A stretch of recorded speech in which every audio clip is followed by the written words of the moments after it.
The winter of 1887 left marks on Dakota Territory that older settlers still hadn't stopped talking about when the blizzard of 1888 came to finish what the cold had started.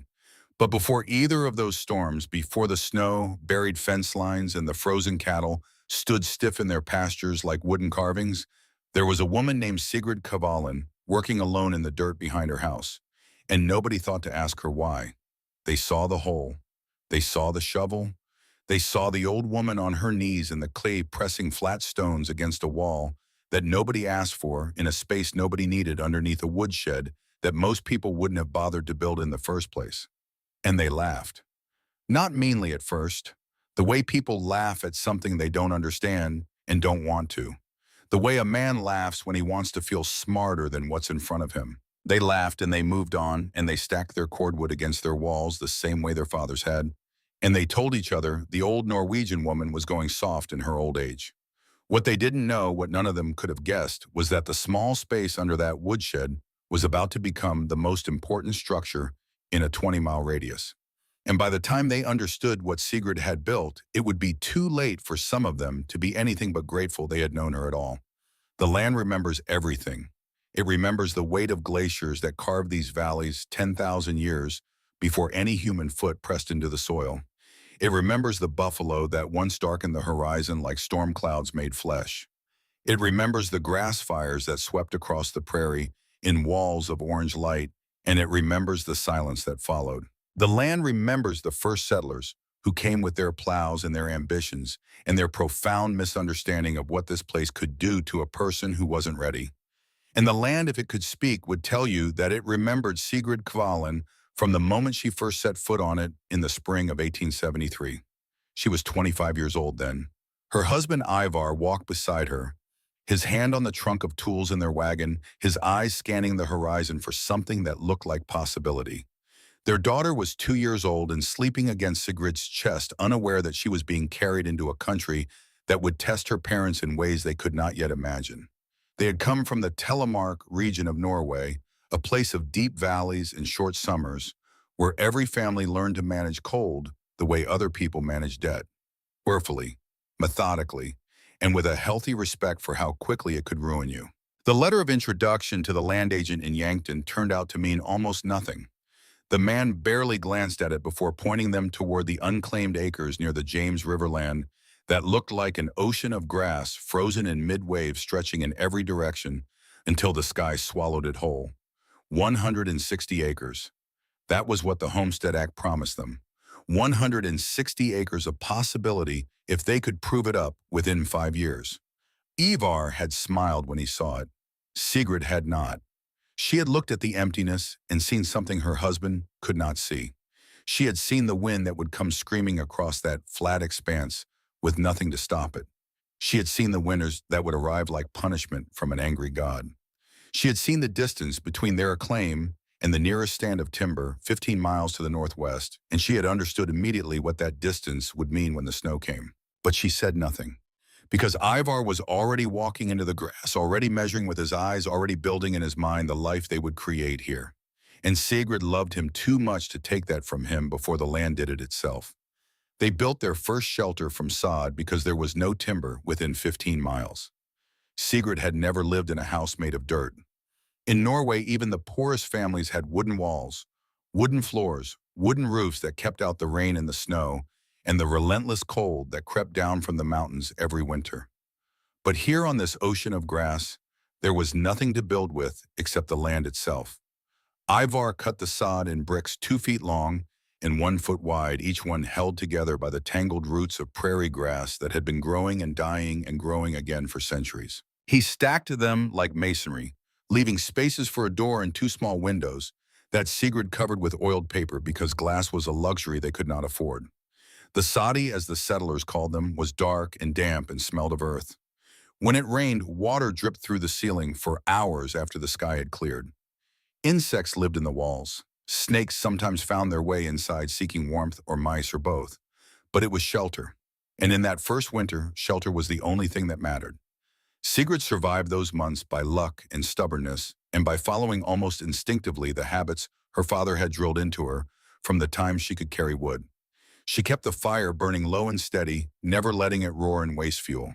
She sealed every crack she could find with a mixture of mud and grass and rendered fat. She hung blankets across the doorway to create a dead air space that would slow the escape of heat. And when the worst nights came, the nights when the wind howled so loud it sounded like a living thing trying to tear the soddy apart, she held her daughter against her chest and listened to Ivar's breathing in the darkness and told herself that they would survive this. They did survive it, barely. By spring, they had lost two of their three chickens, their only milk cow, and nearly lost each other to a fever that swept through the settlement in late February. But they were alive, and in Dakota Territory in 1874, that was enough to call a victory. The years that followed were a slow accumulation of progress. Ivar broke ground through prairie grass that resisted the plow like rope. He planted wheat and watched it grow, and harvested it with hands that had become as calloused as leather. He made the trip to Huron 23 miles to the northwest and traded grain for lumber, bringing back pine boards strapped to his wagon like precious cargo. By 1880, they had a proper house. 2 rooms, a cellar dug into the earth beneath the kitchen floor, a barn for the 3 horses they now owned, and a woodshed that stood 20 feet from the bay door filled with split oak and pine that Ivar had hauled from the mill in Huron over the course of 3 summers. Sigrid planted a garden. She raised chickens. She learned to make soap from rendered fat and lye, and she learned to preserve meat through the long winters, and she learned to read the sky in ways that would have seemed like magic to the girl she had been in Norway. She also learned to love this land despite everything it had taken from her. Or perhaps because of it. There is something about surviving a place that wants to kill you that creates a bond deeper than affection. It is the bond of adversaries who have come to respect each other. The bond of a fighter who has gone 15 rounds with an opponent and knows in that exhausted clarity that comes only after the final bell that they are both still standing. Sigrid learned to love Dakota Territory the way a sailor learns to love the sea, not because it was kind, but because it was real, and because in its brutal honesty it had shown her exactly who she was. Then the land took Ivar. It was the spring of 1881. Sigrid was 33 years old and in the 3rd month of a pregnancy that had come as a surprise to both of them. Their daughter was 10 and had grown into a serious child who rarely smiled, but who could split wood with an accuracy that made the neighbormen shake their heads in reluctant admiration. Ivar had been breaking new ground on the North 40, a section of land they had been preparing for wheat for 2 years. The soil there was thick with clay, and the plow kept catching on roots that should have rotted away years ago but somehow hadn't. He came home that evening with a cough. Sigrid thought nothing of it at first. Men coughed. The dust from the fields got into everything, into lungs and eyes, and the creases of skin that no amount of washing could ever truly clean. She made him tea with honey and told him to rest, and she expected that by morning he would be himself again. By morning he was worse. The fever came on the 2nd day.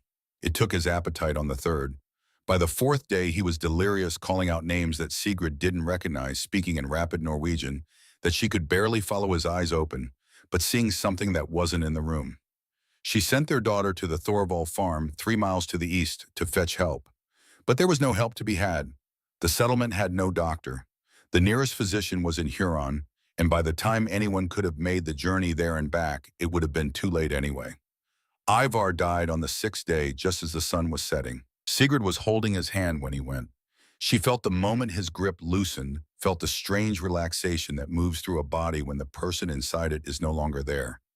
She sat with him for a long time after that, still holding his hand, watching the light fade from the window, and listening to the absolute silence that had descended on the house.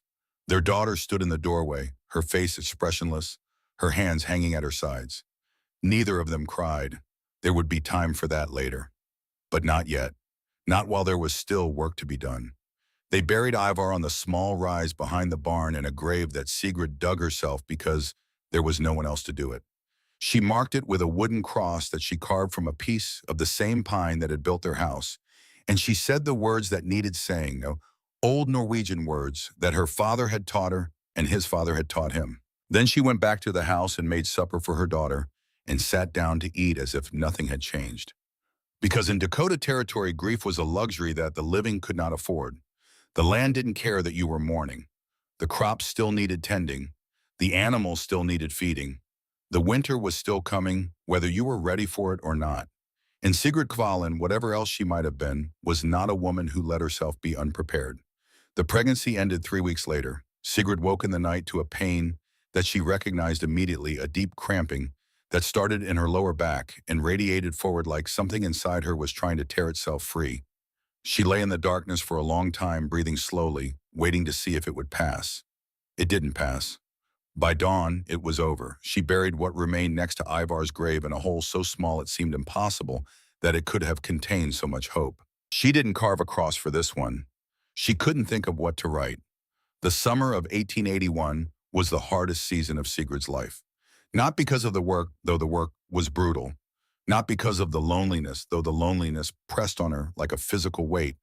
But because every morning she had to wake up and decide consciously and deliberately to keep living.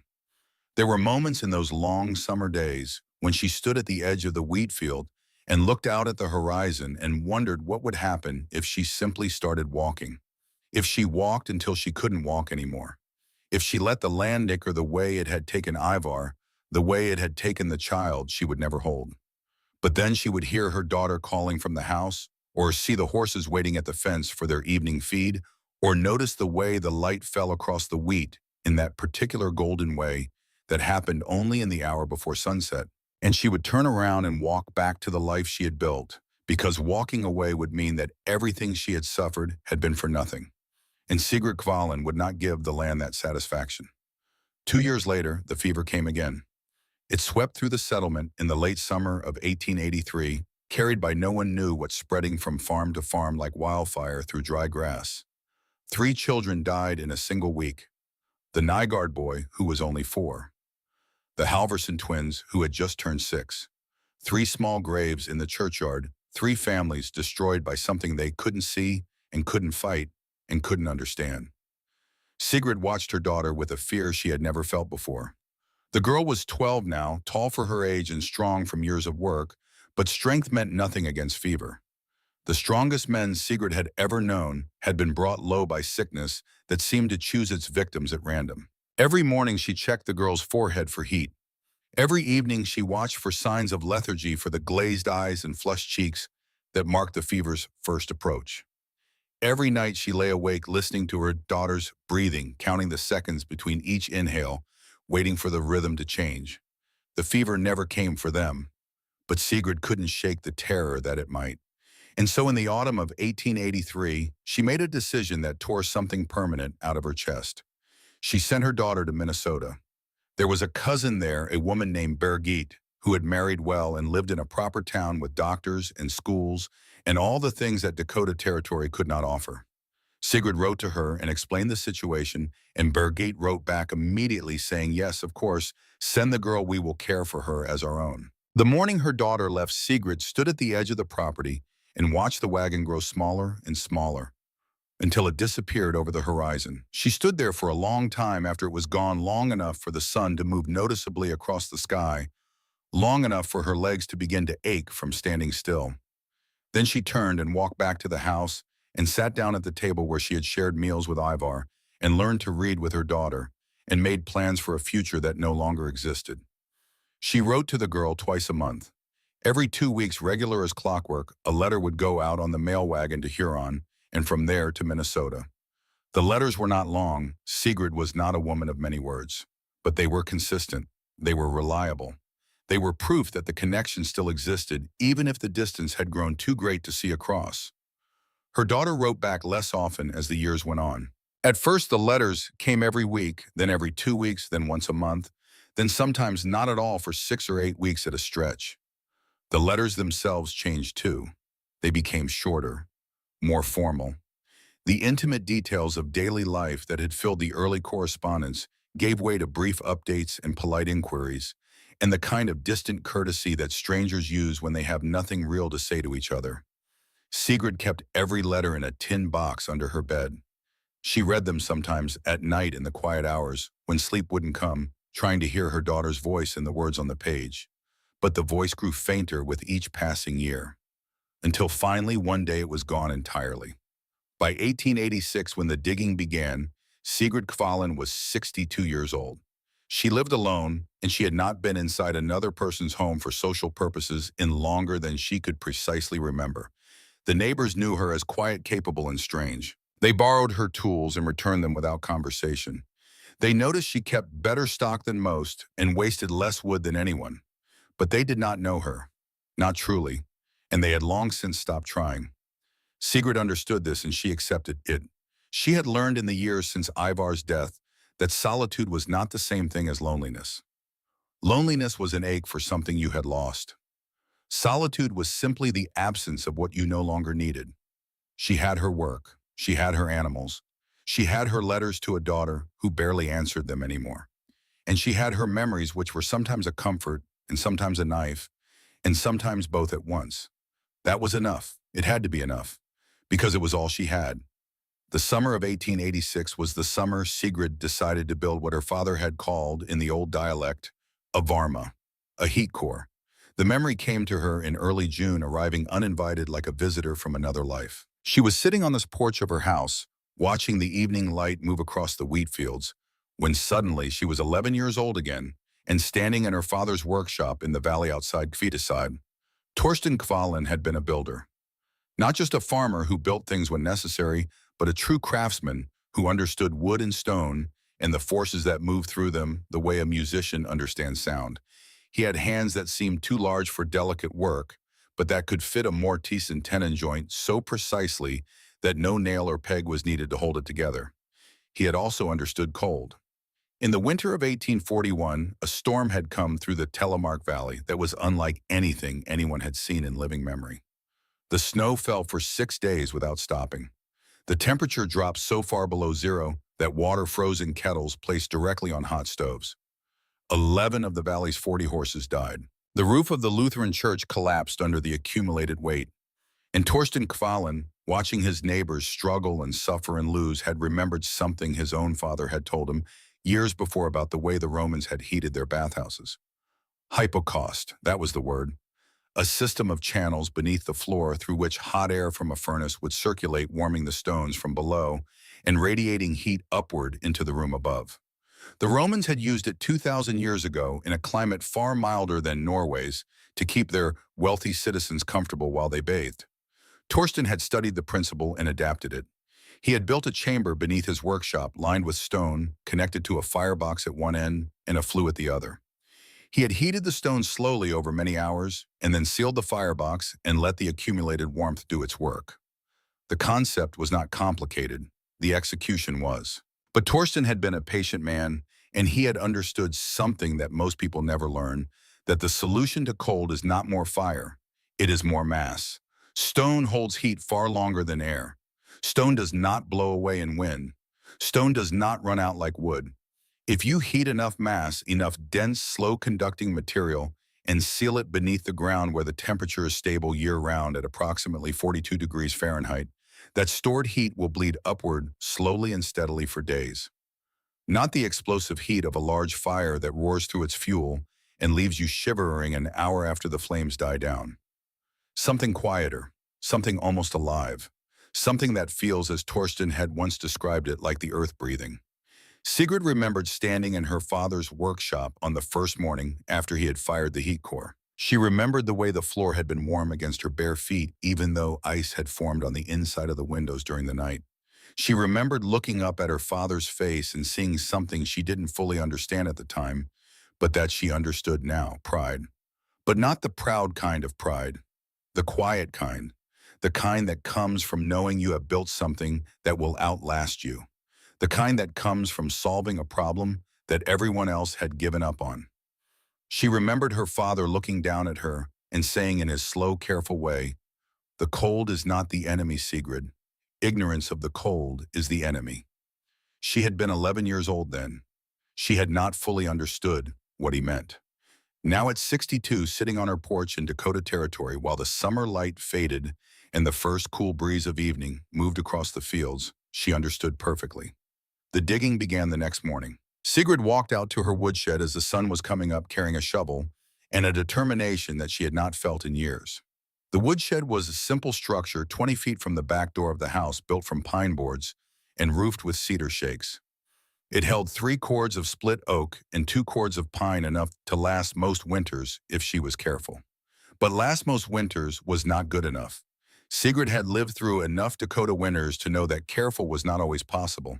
She had seen neighbors run out of wood in February and burn their furniture to stay alive. She had seen families lose fingers and toes to frostbite when their fires went out in the night. She had seen what happened when the cold caught you unprepared. She was not going to let that happen to her. The floor of the woodshed was dirt-packed hard by years of foot traffic. Sigrid started digging at the north end, working in the cool morning hours before the heat of the day made the clay too hard and too punishing. The soil near the surface was dark and rich, full of organic matter that had accumulated over centuries. But at about 18 inches down, it transitioned to a dense gray clay that resisted the shovel like it was made of stone. Clay was, for her purposes, nearly ideal. It does not breathe easily. It does not allow moisture to seep in from the sides. It can be shaped and packed, and once dried, it holds its form with a rigidity that surprises people who have never worked with it. Day after day, Sigrid dug. She worked methodically, carefully, taking breaks when her body demanded them, but always returning to the work before her mind could talk her out of it. She ate breakfast before dawn and dinner after sunset, and in between she moved dirt. The hole she was opening measured 12 feet long, 8 feet wide, and 6 feet deep, roughly the volume of a small bedroom standing on its side. She dug it by hand over the course of 19 days, wheelbarrowing the excavated material to the low ground behind her barn, where it would not be noticed. Approximately 4 tons of earth moved by a 62-year-old woman working alone in a space that nobody had asked for and that everyone assumed she had no reason to need. She kept the woodshed standing above the hole throughout the process, using a system of temporary props made from 8-inch diameter pine poles she had purchased from the mill in Huron, 23 miles to the northwest. The props cost her 60 cents apiece. She used 6 of them. The woodshed floor, which was already elevated on wooden sills, became the ceiling of the chamber below. Sigrid reinforced it by nailing 2 additional layers of 1-inch pine planking across the joists, bringing the total ceiling thickness to just under 4 inches. 4 inches of wood above, 6 feet of air below, and the earth itself on 3 sides, insulating the chamber the way a wool coat insulates a body. Not by generating warmth, but by refusing to let what's already there escape. The first person to notice what Sigrid was doing was Bjorn Thorvald. Bjorn farmed 3 miles to the east on land that his father had homesteaded in 1871. He was 43 years old, thick-bodied and red-faced, with the kind of easy confidence that comes from having never been seriously tested. His farm was larger than Sigrid's, his equipment newer, his barn better built. He had a wife and 5 children, in a position of respect in the settlement that he had done nothing particular to earn. He came by on a Thursday afternoon in late July to borrow a splitting maul. His own had cracked along the handle, and the Thorvald men were not the type to waste good working hours making repairs when they could borrow a tool from a neighbor instead. Sigrid was in the house when she heard him calling from the yard. She went out to meet him and told him the maul was in the woodshed hanging on the north wall. Bjorn walked over to get it, and then he stopped. The hatch Sigrid had cut into the woodshed floor was open. She had been working in the chamber earlier that day, fitting stones into the walls, and she had left the hatch up to let fresh air circulate while she took her midday break. Bjorn stood at the edge of the opening and looked down. He saw the stone floor. He saw the low tunnel opening in the southeast corner. He saw the half-finished firebox at the north end. He saw the S-curve of the flue channel running along the chamber wall. He stared for a long moment, his face cycling through confusion, curiosity, and finally something that looked very much like pity. "What exactly do you think that's going to do for you?" Sigrid told him, plainly and without ceremony, the way she told anyone anything. She explained the heat core. She explained the principles behind it. She explained the way her father had built one in Norway 45 years earlier, and the way it had kept their farmhouse warm through winters that would have killed anyone who relied on fire alone. Bjorn listened with the patient expression of a man waiting for something to make sense and failing to find it. When she finished, he nodded slowly, took the splitting maul from its hook on the wall, and thanked her for the loan. His face was carefully neutral, the face of a man who has decided not to say what he's thinking. But Sigrid knew what he was thinking. She could see it in the way he didn't quite meet her eyes as he turned to leave. On his way home, Bjorn stopped at the Grimstad farm, half a mile east of Sigrid's property. He mentioned in the way men mention things when they want to spread information, without appearing to gossip, that the old Norwegian woman had dug herself a fancy hole under her woodshed and seemed to think it would keep her warm through winter. By the following Sunday, 4 different men in the settlement had heard the story. The consensus, delivered with a mixture of good humor and genuine concern, was that Sigrid Kavalin had perhaps spent too many winters alone. The walls of the chamber came next, and this was where the work became something closer to craft. Sigrid spent 4 days traveling along a dry creek bed 3 miles south of her homestead, selecting flat-faced granite cobbles by hand. She was looking for stones with 3 specific qualities: density, flatness on at least 2 faces, and a minimum thickness of 3 inches. Granite was the priority. Sandstone absorbs heat but fractures under rapid temperature change. Limestone holds moisture. Granite does neither. She loaded the stones into her wagon in loads of approximately 800 pounds each. Her draft horse, a 15-year-old Norwegian fjord named Gull, was not built for heavy hauling, but managed the distance without complaint and made 11 trips over the course of a week and a half. By the time she was done, she had accumulated roughly 4,200 pounds of granite cobble in the chamber and along the walls of the pit. She stacked the wall stones dry without mortar, in a technique her father had used and that modern engineers would recognize as a form of dry-stacked thermal mass construction. The gaps between stones were intentional, not large, no more than a quarter inch in most places, but present. They allowed hot air to circulate through the mass during a firing, reaching stones in the interior of the stack, not just the surfaces. The floor of the chamber she paved in a single layer of the flattest stones she had collected, bedded into a 2-inch layer of packed clay that she had mixed with fine creek sand in a ratio of roughly 3-to-1. The surface, when finished, was not smooth, but it was solid and it would not shift under weight. At the north end of the chamber, directly beneath a gap she had left in the woodshed's north wall, Sigrid built the firebox. This was a small, low structure, roughly 30 inches wide, 20 inches tall, and 18 inches deep. She constructed it from the densest granite she had collected and sealed the interior face with a thick plaster of clay and ash mixed together to a consistency she thought of as very stiff bread dough. The firebox had a single opening at the front, sealed with a fitted stone door that could be lifted free and set aside. The combustion gases from a fire in this box did not go up and out through a chimney in the conventional sense. Instead, Sigrid had laid a low flue channel 4 inches tall and 6 inches wide, constructed from flat stones laid in a covered trench that ran from the back of the firebox along the floor of the chamber in a long S-curve. The channel traveled the full 12-foot length of the space before rising through the far wall and exiting through a clay-sealed pipe she had inserted through the woodshed's south wall at ground level. The S-curve was the key. It forced the hot combustion gases to travel 26 linear feet before exiting the chamber. 26 feet of contact between 300-degree exhaust and the granite mass surrounding the flue channel. By the time the gases left the chamber, they were barely warm. The heat had been surrendered to the stone. The final element of the system was the tunnel. Running from the southeast corner of the chamber at floor level was a clay-lined crawl tunnel 30 inches in diameter and 11 feet long that terminated beneath the stone foundation of Sigrid's house, opening into the crawl space under the kitchen floor. Sigrid had sealed the tunnel at both ends with fitted stone plugs that could be removed or inserted by hand. When the plugs were out and the chamber had been fired, warm air from the stone mass would migrate naturally through the tunnel and up through gaps in the kitchen floor. Not in a dramatic rush, but in a slow, steady exhale, the way warm air rises from pavement on a summer afternoon. The temperature differential drove the convection.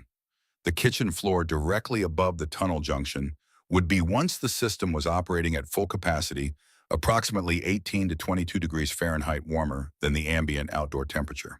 That number sounds modest. In a blizzard at 40 below, it is the difference between pipes that burst and pipes that hold, between livestock that survive and livestock that freeze standing, between a family that wakes up in the morning and one that does not. She finished the chamber in late September of 1886 as the first cold nights of autumn were beginning to settle over the prairie. The Sunday after Sigrid finished her work, Reverend Nygaard mentioned during the fellowship hour after services that perhaps someone ought to check in on the widow Kvalin. She had not attended church in several months, and there were stories circulating about unusual activities on her property. The settlement's Norwegian Lutheran congregation met in a private home 3 miles east of Sigurd's farm, rotating between the houses of the more prosperous members. Reverend Nygaard was not a trained minister, but a farmer who had studied enough theology to lead services and comfort the dying. He was a kind man in his way, though his kindness was limited by the narrowness of his understanding. "I hear she's been digging," said Martha Grimstad, the wife of the farmer whose property bordered Sigurd's to the south, "down under her woodshed, building some kind of hole." "A cellar, perhaps?" suggested Reverend Nygaard hopefully. "Not a cellar, something else. My husband says it's full of stones, stacked all along the walls, and there's some kind of tunnel going toward her house." The room fell silent. The settlers looked at each other with the expressions of people who have just confirmed something they had suspected for a long time. "She's been alone too long," said Bjorn Thorvald, who was standing near the door with his arms crossed. "Since Ivar died, 5 years now, isn't it? A woman shouldn't be alone that long. It does things to the mind." "Perhaps someone should go speak with her," said Reverend Nygaard. "Offer her fellowship. Remind her that she's not forgotten."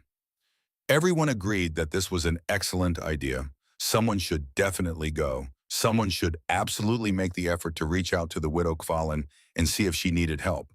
But when the fellowship hour ended and the families climbed into their wagons and headed home to their Sunday dinners, no one turned their horses toward Sigurd's farm. They had their own fires to tend, their own livestock to feed, their own preparations to make for the winter that everyone could feel coming. The old Norwegian woman would have to take care of herself. That evening, as the sun set over the Dakota prairie and the temperature began its slow descent toward freezing, Sigrid Kvalin sat alone in her kitchen and wrote a letter to her daughter. The letter was not long. Sigrid's letters were never long, but it was more personal than most of her recent correspondence, more intimate in a way that surprised her as she was writing it. She told her daughter about the chamber. She explained what it was and why she had built it. She described the way the stones had felt under her hands as she stacked them, cool and rough and impossibly heavy. She described the smell of the clay as she mixed it with ash to seal the firebox. She described the satisfaction of looking down through the hatch at her completed work and knowing that she had built something that would outlast her. She did not say that she was lonely. She did not say that she missed her daughter so badly some nights that she couldn't breathe. She did not say that she had built the chamber partly because she needed something to do with her hands besides write letters that were never answered. But she hoped in a way she couldn't articulate even to herself that her daughter would understand anyway. She sealed the letter and set it on the table to go out with the next mail wagon. Then she sat for a long time in the gathering darkness, listening to the wind pick up outside and thinking about the winter that was coming. The chamber was ready, the stones were stacked, the flue was clear, the tunnel was sealed. Now all she had to do was wait for the cold to prove her right. October came, and with it, the first real test. On the morning of October 12th, Sigrid walked out to the woodshed as the sun was rising and began preparing for her first firing. She had selected 6 splits of dry oak, each roughly 22 inches long, from the seasoned cordwood she had been setting aside for this purpose. The wood was dense and clean, with no visible rot or moisture, the kind of fuel that burns hot and slow and surrenders its heat without complaint.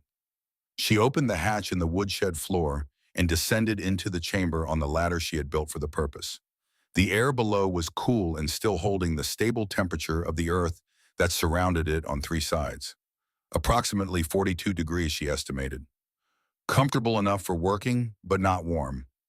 She placed the oak splits in the firebox, arranged them in a loose stack that would allow air to circulate freely, and lit them with a match and a handful of dry grass for tinder.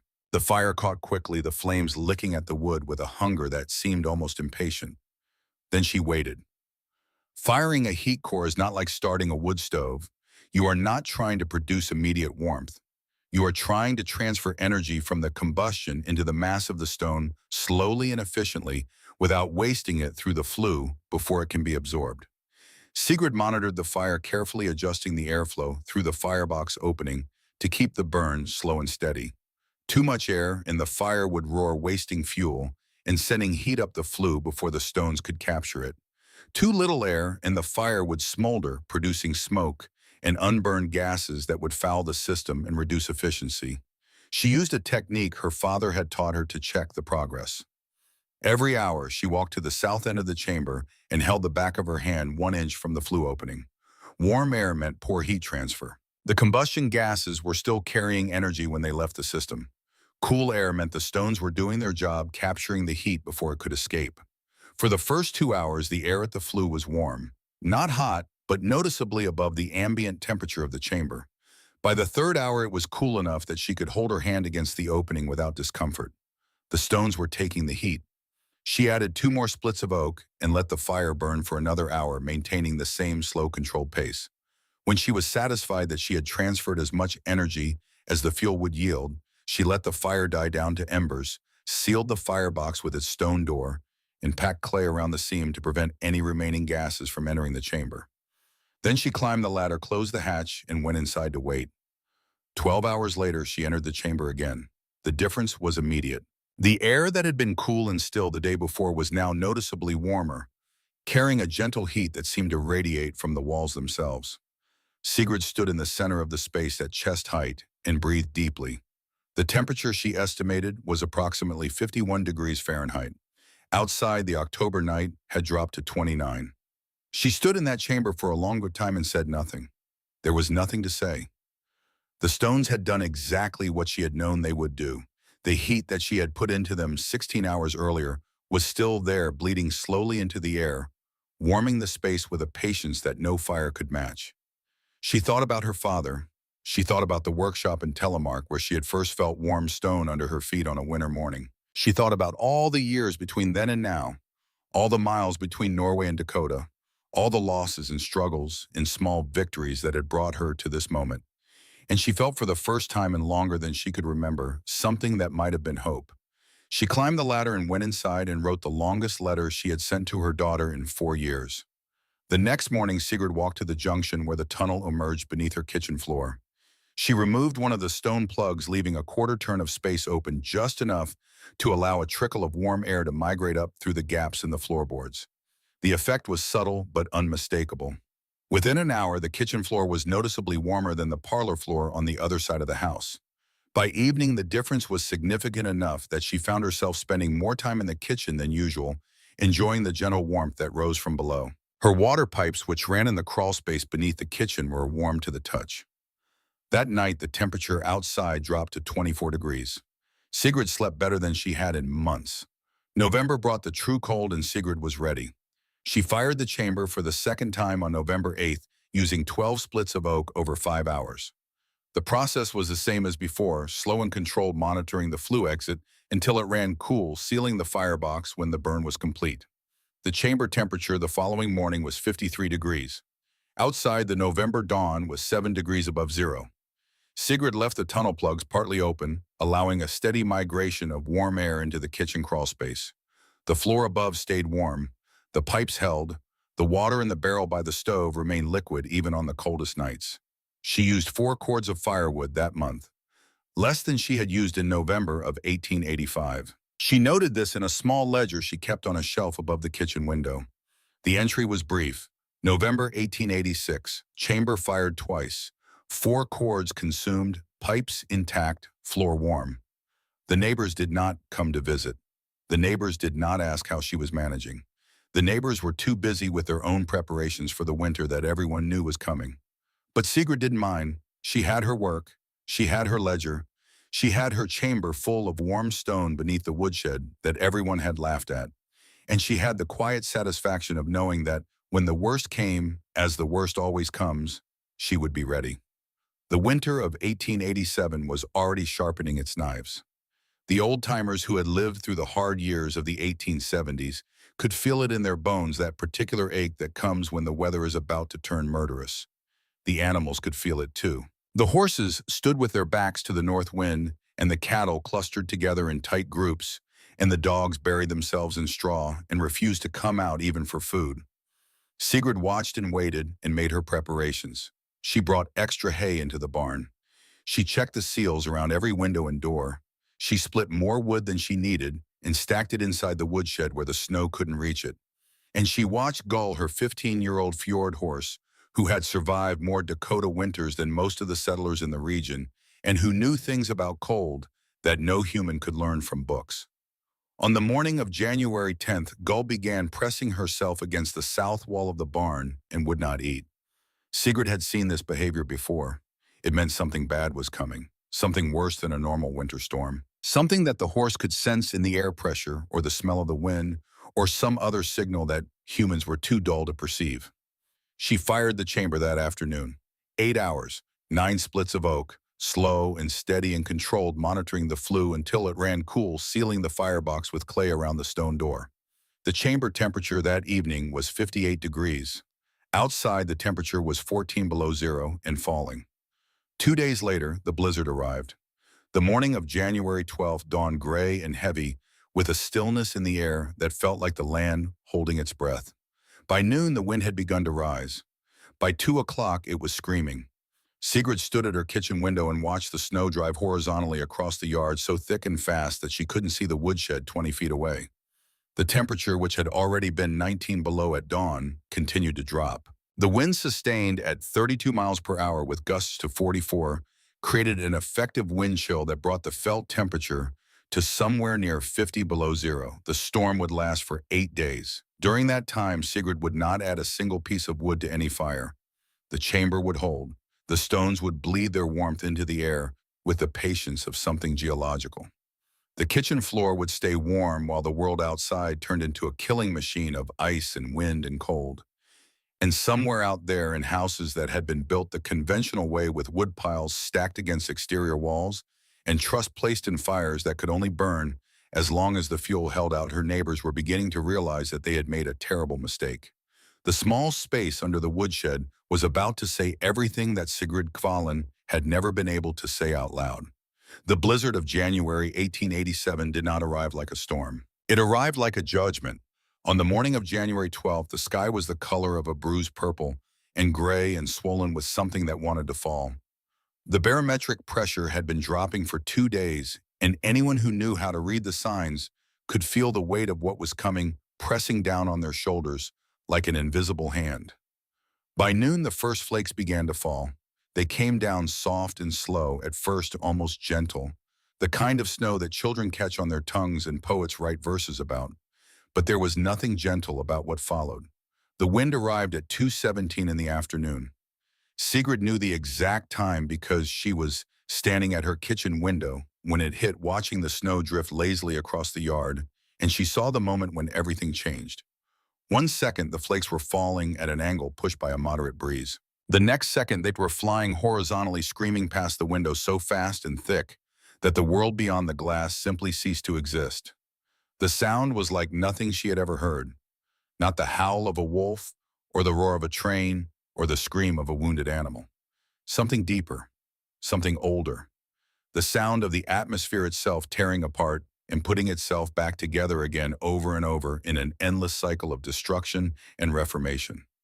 The temperature, which had been 19 below zero at dawn, began to fall. 20 below, 25, 30. The wind, sustained at 32 miles per hour with gusts to 44, created a wind chill that pushed the felt temperature past 50 below zero. At that level of cold, exposed flesh freezes in minutes. Lungs ache with every breath. The moisture in your eyes crystallizes if you stand facing the wind for too long. Sigrid stepped back from the window and felt the warmth of the kitchen floor through her wool stockings. The chamber was holding. 3 miles to the east, in a house that had been built the same way every house in the settlement had been built, Bjorn Thorvald was beginning to understand that something had gone terribly wrong. His woodpile was stacked against the exterior wall of his house on the north side, where it had been stacked every winter since his father had built the place in 1871. The location made sense in normal weather. It was close to the back door. It was sheltered from the southern sun that could cause premature thawing and refreezing. It was the way things had always been done. But on the morning of January 12th, when Bjorn opened his back door to fetch more wood for the stove, he found himself staring at a wall of white that reached from the ground to the top of the doorframe. The snow had drifted against the north side of the house, 6 feet deep in places, 7 in others. And somewhere underneath that drift, buried and unreachable, was every stick of firewood his family would need to survive the next several days. Bjorn closed the door and stood in the dark hallway, listening to the wind shriek past the windows, feeling the cold already beginning to creep in through the walls. He had perhaps 2 days of wood inside the house, 3 if he was careful. After that, he would have to start burning furniture. At the Nygaard farm 4 miles to the south, Reverend Nygaard was watching ice form on the inside of his windows. His house was the poorest insulated in the settlement, a fact he had accepted with the resigned patience of a man who believed that comfort was a distraction from spiritual matters.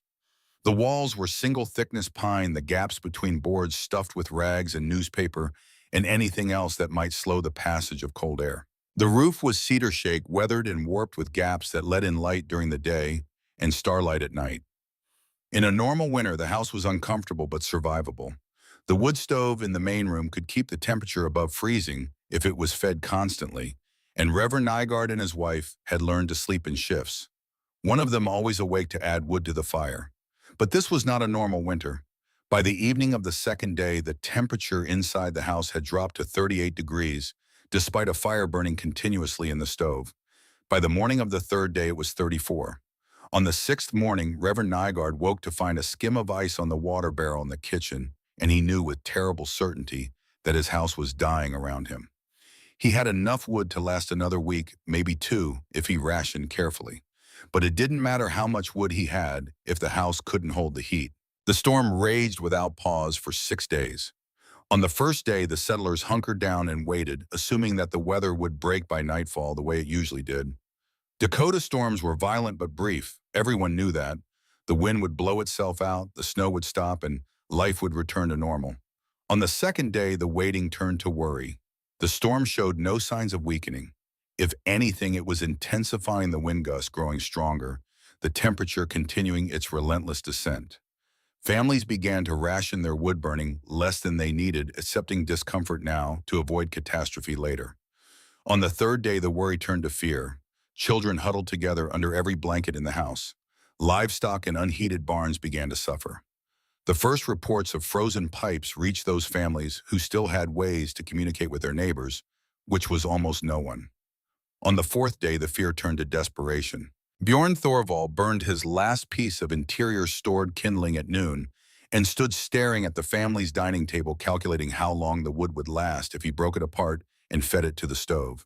His wife stood behind him, holding their youngest child against her chest, saying nothing.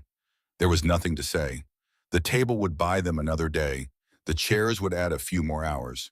After that, there was the bed frame in the spare room, the shelving in the pantry, the wooden trunk that held their wedding clothes, and the children's christening gowns. They could burn their memories to stay alive. But memories only last so long. On the fifth day, Bjorn made a decision. He woke before dawn, if dawn could even be said to exist in a world where the sky was the same uniform gray at all hours. He lay in the darkness listening to the wind that had not stopped howling for 4 days, and he thought about the old Norwegian woman who lived 3 miles to the west.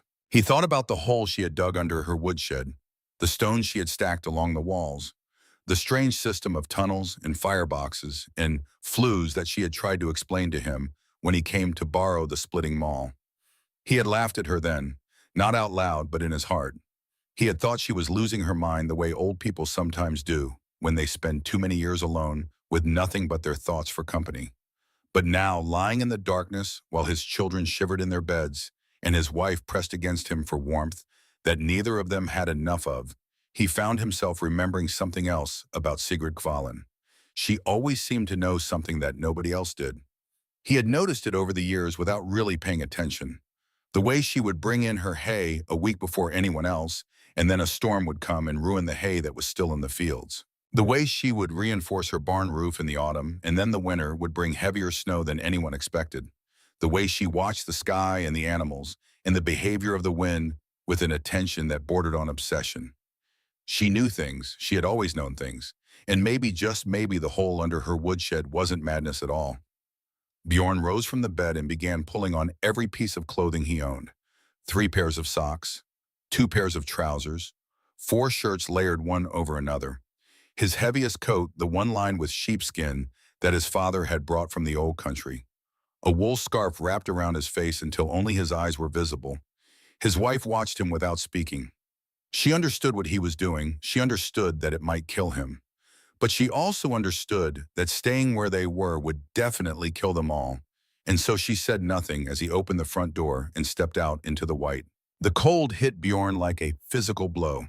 He had been cold before. Every settler in Dakota Territory had been cold before. But this was something beyond cold. This was the temperature at which the rules of normal existence ceased to apply. The temperature at which metal burns bare skin on contact. The temperature at which spit freezes before it hits the ground. He could not see more than 3 feet in any direction. The snow was not falling anymore. It was flying, driven horizontal by a wind that seemed to come from everywhere at once. He had lived on this land for 23 years. He knew every fence post, every rise and hollow, every landmark between his property and Sigrid's. But in this white chaos, all of that knowledge was useless. He found the fence by accident, walking into it with his shoulder before he saw it with his eyes. The impact knocked him sideways, and for a moment he lay in the snow, stunned, unsure which direction was up. Then his hand found the wire and he understood. The fence. Follow the fence. Sigrid's property was to the west. The fence ran east to west along the northern boundary of both their claims. If he could keep one hand on the wire and walk until he reached the corner post, he could turn south and follow the next fence line until he reached her house. 3 miles in a blizzard, at 50 below zero. He began to walk. Inside her kitchen, Sigrid was baking bread. The stove was cold. It had been cold for 3 days now. She had not lit it since the morning of January 13th, the day after the storm began. There was no need. The chamber beneath the woodshed was doing exactly what she had built it to do, bleeding warmth up through the tunnel and into the crawl space beneath the kitchen floor. The temperature in the kitchen was 49 degrees, cold enough to see her breath if she exhaled sharply, but warm enough that her water barrel remained liquid. Warm enough that the bread dough would rise slowly if she set it on the floor near the tunnel junction where the heat was strongest. Warm enough that she could work without gloves, could sleep without piling every blanket in the house on top of herself, could exist in something resembling comfort, while the world outside tried its best to kill everything that moved. She had checked the chamber that morning, descending through the hatch in the woodshed floor to inspect the stones and verify that everything was functioning properly. The granite was still warm to the touch, radiating the heat she had put into it 5 days earlier, with the patience of something that understood time in ways that humans never could. She estimated she had another 48 hours of warmth remaining before she would need to fire the chamber again. And even then, she would use only a fraction of the wood that her neighbors were burning every day just to keep from freezing. The mathematics of it were simple and brutal. Her neighbors were spending energy as fast as they could generate it, fighting a losing battle against the cold. She had stored her energy in advance in 4,200 pounds of stone that released it slowly and steadily, without waste, without rush. They were sprinting. She was walking. And in a marathon, the walker always wins. The knock came at 11:37 in the morning. Sigrid heard it over the howl of the wind, a rhythmic pounding that was too regular to be debris striking the door. She set down the bread dough she was kneading and walked to the front of the house, wiping her hands on her apron. She opened the door. Bjorn Thorvald stood on her porch, or rather leaned against her porch, because standing seemed to be beyond his current capabilities. His face was raw and red, the skin on his cheeks and nose already showing the white patches of frostbite. His eyes were wild, unfocused, the eyes of a man who has pushed himself past the point of exhaustion and is running on nothing but will. In his arms, wrapped in every blanket his family owned, was his youngest child, a boy of 3, small and still, and so bundled that only his eyes were visible. Bjorn opened his mouth to speak. No words came out. His lips were too frozen, his jaw too stiff from cold, his lungs too damaged from breathing ice for 3 miles. Sigrid said nothing. She stepped back from the doorway and let him in. The warmth hit Bjorn like a wave. He had expected the house to be cold, or at least cool, the way all houses were in weather like this. He had expected to find Sigrid huddled next to a smoking stove, rationing her wood, surviving the same way everyone else was trying to survive. Instead, he walked into a kitchen that felt like spring. The floor beneath his frozen feet was warm. Not hot, not uncomfortable, but unmistakably, impossibly warm. He could feel it even through his 3 pairs of socks, through the ice that had formed in the leather of his boots, through the numbness that had spread from his toes to his ankles over the course of his 3-mile walk. He looked down at the floorboards as if expecting to see flames licking up between them. There were no flames. There was no stove burning in the kitchen. There was only the floor and the warmth rising from it in the old Norwegian woman who was already taking his son from his arms and carrying the child toward the heat. Bjorn stood in the center of the kitchen and began to cry. He did not mean to cry. He was not a man who cried. He had not cried when his father died or when his first child was stillborn or when the drought of 1884 destroyed his wheat crop and nearly bankrupted his family. He had been raised to believe that tears were a weakness, a failure of character, an admission that the world was stronger than you were. But standing in that warm kitchen, feeling the heat rise up through his frozen feet, watching Sigrid unwrap his son from the blankets to check for frostbite, he could not stop the tears from coming. They froze on his cheeks almost as soon as they fell. Within 2 hours, 9 people were sheltering in Sigrid's house. First came Bjorn's wife Ingrid and their other 4 children, following the path that Bjorn had broken through the snow. They arrived in a single group roped together to prevent anyone from getting lost in the white, the older children carrying the younger ones who could not walk fast enough to keep their blood warm. Then came the Nygaard family, Reverend Nygaard and his wife and their 2 remaining children, the ones who had survived the fever of 1883. They had seen the Thorvalds' tracks from their kitchen window and followed them without knowing where they led, trusting only that whoever had made those tracks had been going somewhere. Finally, just before dark came 4 strangers. They had been traveling by wagon from Huron to a homestead 40 miles to the north. The storm had caught them in the open on a stretch of road with no shelter within sight. They had abandoned the wagon when their horses collapsed, and they had walked east by instinct, following a fence line that they hoped would lead them to someone's property. It had led them to Sigrid's. She met them at the door the same way she had met Bjorn, with silence and a step backward in an open passage to the warmth inside. They stumbled past her without speaking, too cold and too exhausted for words, and collapsed on the kitchen floor like puppets whose strings had been cut. 9 people, 4 families, 3 of them local, 1 of them strangers who had never heard of Sigrid Kavalan and would never forget her as long as they lived. They would spend the next 8 days in her house. That first night, no one slept. The adults sat in his kitchen pressed close together for warmth that they no longer needed but still craved out of habit. The children lay on the floor near the tunnel junction where the heat rising from below was strongest. The strangers from the wagon, a young couple and an older man and woman who might have been the young man's parents, sat apart from the others, watching everything with the wary eyes of people who do not understand what is happening and are afraid to ask. Sigrid moved among them, quiet and efficient, dispensing blankets and dried meat and water from the barrel that everyone kept expecting to find frozen, and that kept remaining stubbornly liquid. She answered their questions with the minimum words necessary and asked none of her own. At some point, when the wind outside had reached a pitch that made conversation nearly impossible, even indoors, Bjorn Thorvald worked up the courage to ask the question that everyone was thinking.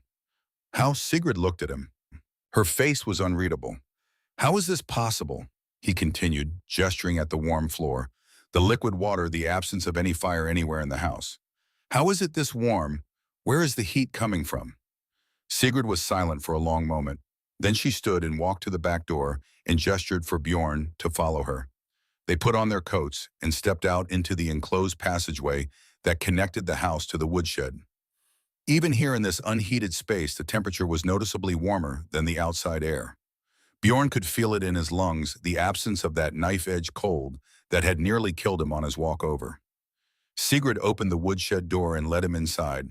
She lit a lantern that hung on the wall and carried it to the center of the floor, where a wooden hatch had been cut into the boards. She lifted the hatch. Below, in the flickering light of the lantern, Bjorn saw the chamber. He saw the stone walls stacked dry, the gaps between them dark with shadow. He saw the floor of flat granite worn smooth by Sigrid's feet. He saw the S-curve of the flue channel running along the north wall, and the sealed firebox at the far end, and the tunnel opening in the southeast corner that led beneath the house.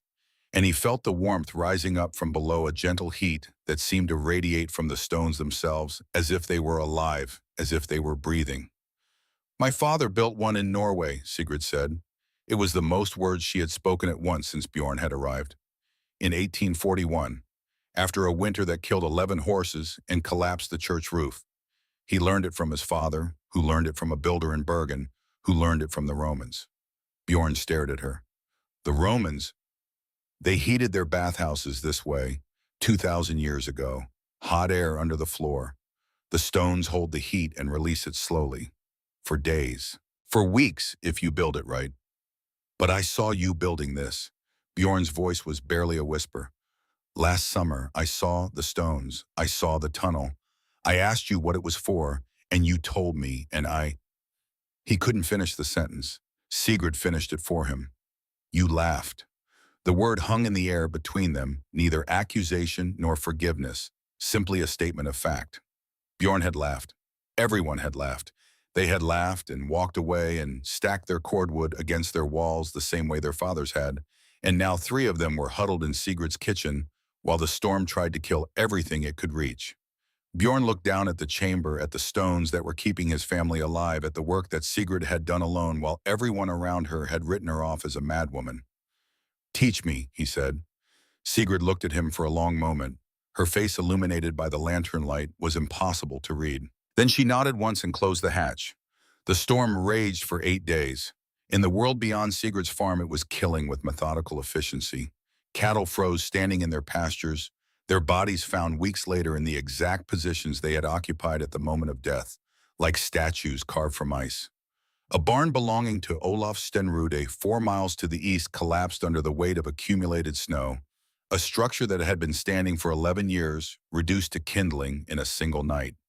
Water sources froze solid, leaving families without drinking water, without water for their livestock, without any way to survive except by melting snow over fires that consumed wood faster than anyone had planned for.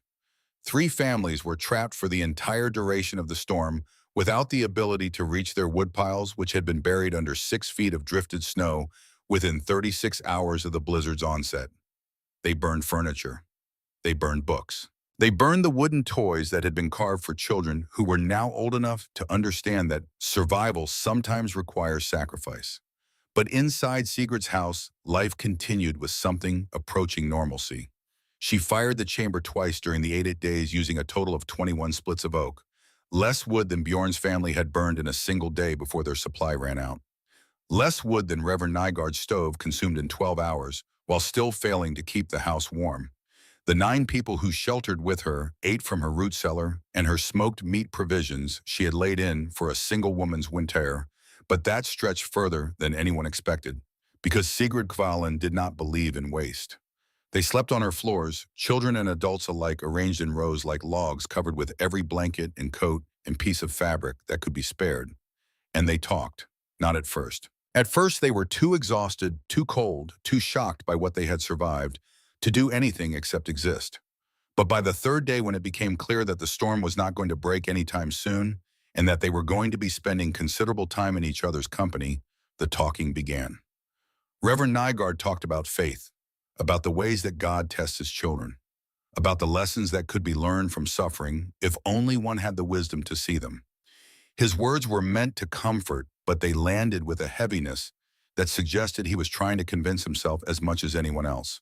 Bjorn Thorvald talked about practicalities, about what needed to be done when the storm finally ended, about how they would dig out their farm's salvage, what could be salvaged, rebuild what needed rebuilding. His words were the words of a man who needed to feel useful even when there was nothing useful to be done. The strangers from the wagon talked very little. They listened. They watched. They ate the food that Sigrid offered them and slept on the floor she provided and said thank you in voices that trembled with an emotion that went beyond gratitude. And Sigrid herself talked hardly at all.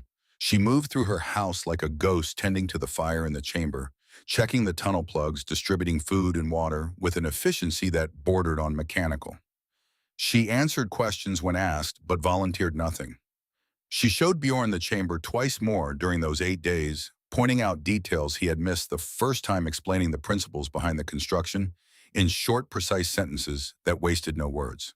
But she did not share stories. She did not reminisce. She did not speak about her husband or her daughter or the years she had spent alone on this land, building something that everyone had dismissed as the fantasy of a lonely old woman. She simply kept them alive. On the morning of the 7th day, Bjorn found Sigrid standing alone in the woodshed, looking down at the closed hatch. The wind had died somewhat during the night, dropping from a constant howl to an intermittent moan. The snow was still falling, but lighter now, and for the first time in nearly a week, There were brief moments when you could see more than 10 feet in any direction. Bjorn stood in the doorway watching her. She didn't turn around. "Why did you let us in?" he asked. Sigrid was quiet for a long moment. Then she said, "Would you have let me freeze?" Bjorn opened his mouth to answer and found that he couldn't, because the truth was he didn't know. He had never thought about it. He had never imagined a scenario in which Sigrid Kvalin would need his help, because she had always seemed so completely self-sufficient, so thoroughly capable of surviving whatever the world threw at her. And because, if he was being honest with himself, he had never thought about her much at all. She was the old Norwegian woman who lived alone on the claim to the west. She was the widow who kept to herself and didn't come to church and didn't participate in the social life of the settlement. She was the person you borrowed tools from when you needed them and returned them without conversation because she didn't seem to want conversation. She was in the minds of everyone who knew her barely a person at all, just a fixture of the landscape, just part of the background, just someone who had always been there and presumably always would be, requiring nothing and offering nothing except the occasional use of a well-maintained splitting maul, and now she was the only reason his family was still alive. "I don't know," Bjorn admitted. "I'd like to think I would have, but I don't know." Sigrid nodded as if this was exactly the answer she had expected. "The cold is not the enemy," she said. "Ignorance of the cold is the enemy. My father told me that when I was 11 years old. I didn't understand it then. I understand it now." She turned to face him, and for the first time since he had arrived, Bjorn saw something in her eyes that wasn't distance or self-sufficiency or the careful blankness of a woman who had learned not to need anyone. He saw grief. "I built this for my son," she said, "the one I sent to Minnesota.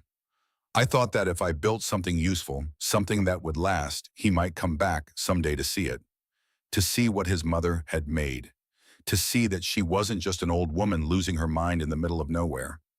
She paused and Bjorn saw her jaw tighten. "He doesn't write anymore. Not for 2 years now. I don't even know if he reads my letters. But I keep building, I keep preparing, because that's what my father taught me to do, and because there's nothing else left." Bjorn stood in the doorway not knowing what to say. There was nothing to say.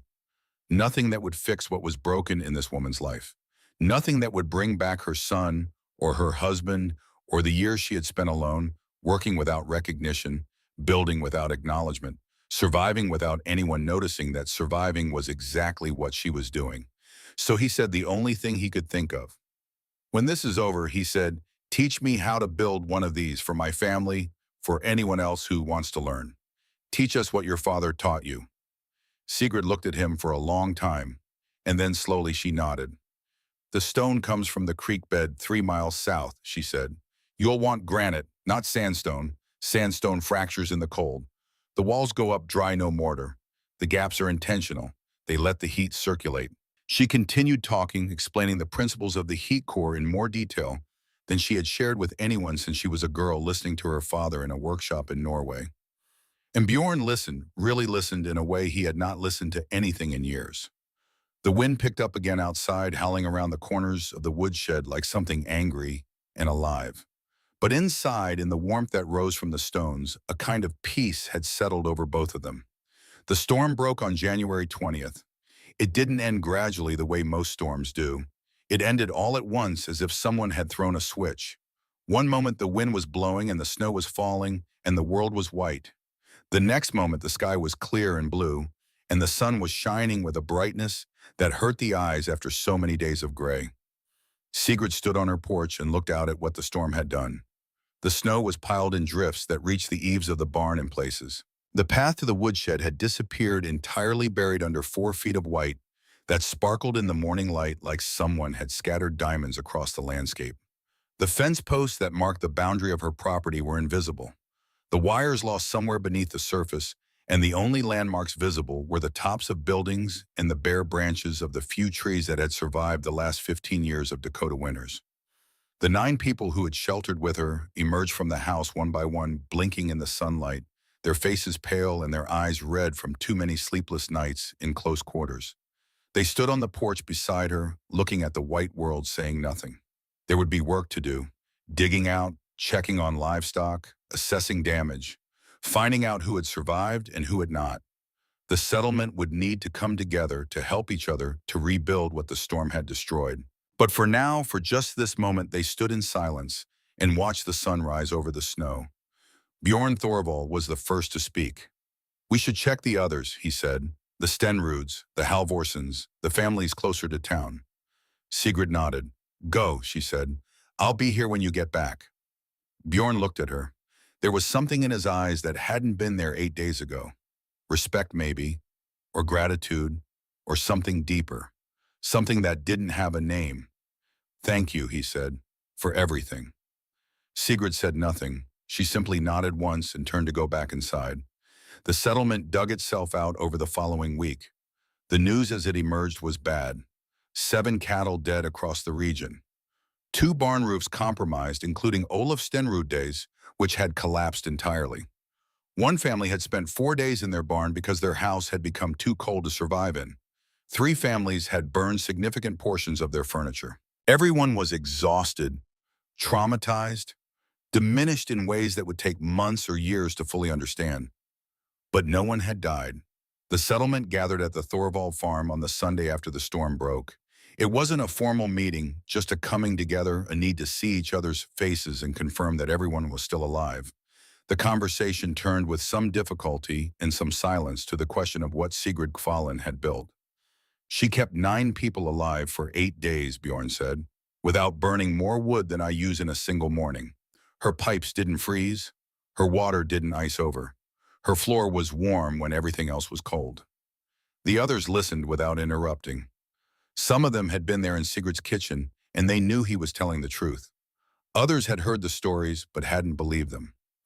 "She built a chamber under her woodshed," Bjorn continued, "filled it with stones, ran a tunnel to her house. The stones hold heat like nothing I've ever seen. She fires it once, maybe twice a week, and the warmth lasts for days."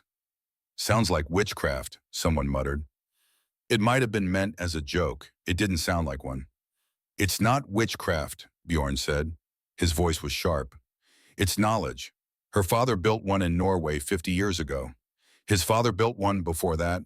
It's old, older than any of us, and it works." The silence that followed was uncomfortable. No one wanted to be the first to admit that they had been wrong about Sigrid, that they had laughed at her, that they had talked about her behind her back as if she were losing her mind, when in fact she had been the only one among them who truly understood what they were facing. Finally, Reverend Nygaard spoke. "Perhaps," he said slowly, "we should ask her to teach us." The vote was unanimous. Bjorn rode out to Sigrid's farm that afternoon. He found her in the woodshed inspecting the stones for any damage the storm might have caused. She looked up when he entered but didn't stop working.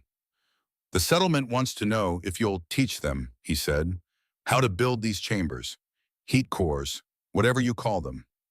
Sigrid was quiet for a moment. Then she set down the stone she had been examining and stood up. "I'll need help with the heavy work," she said. "My back isn't what it used to be."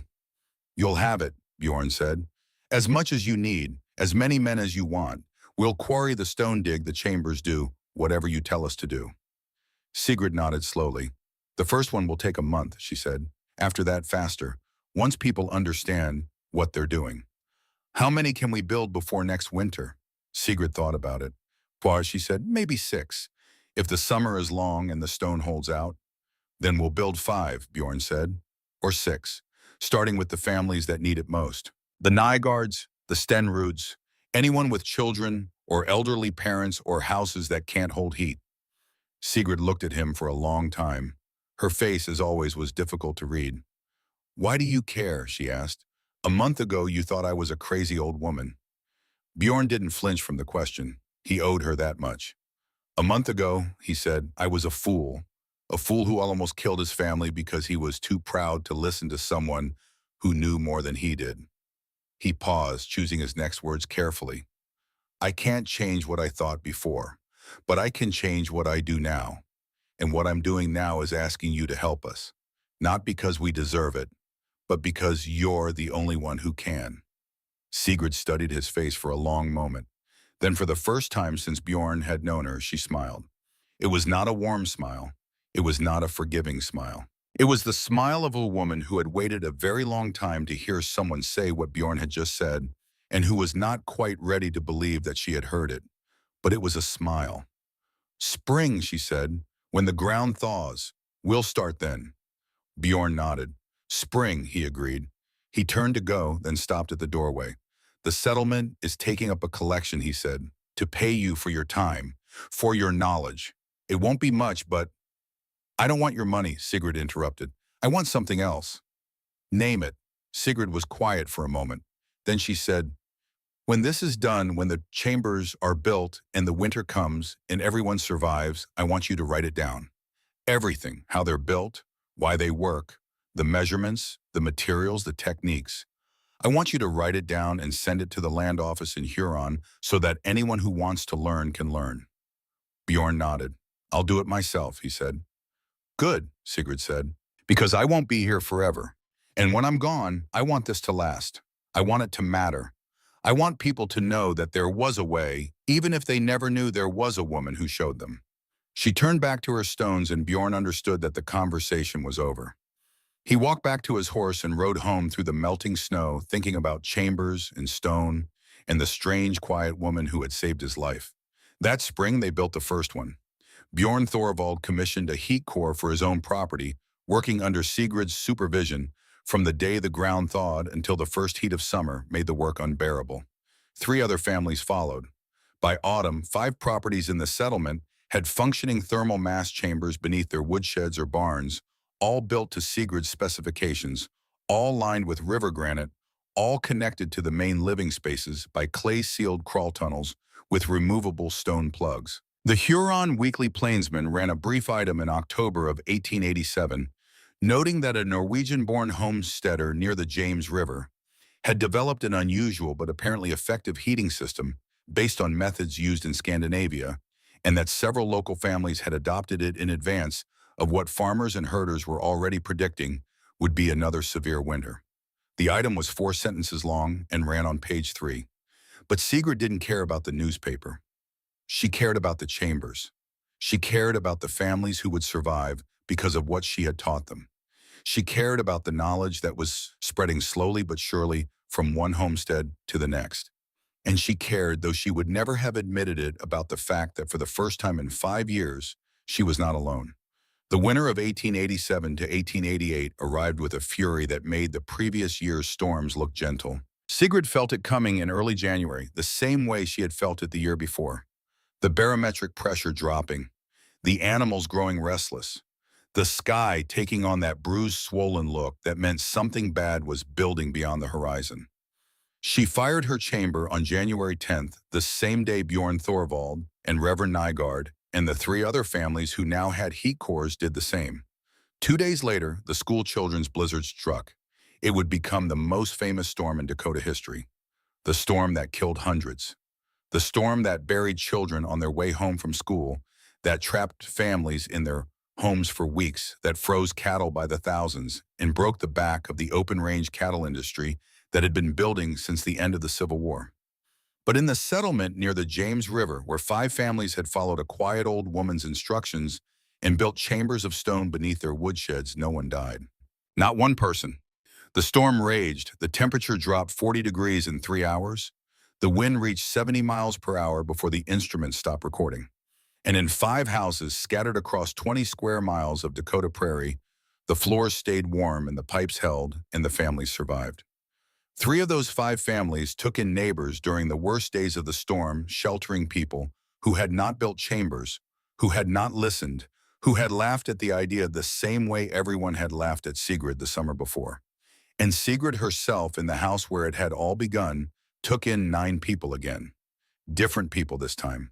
4 of them strangers who had been caught on the road just like the year before.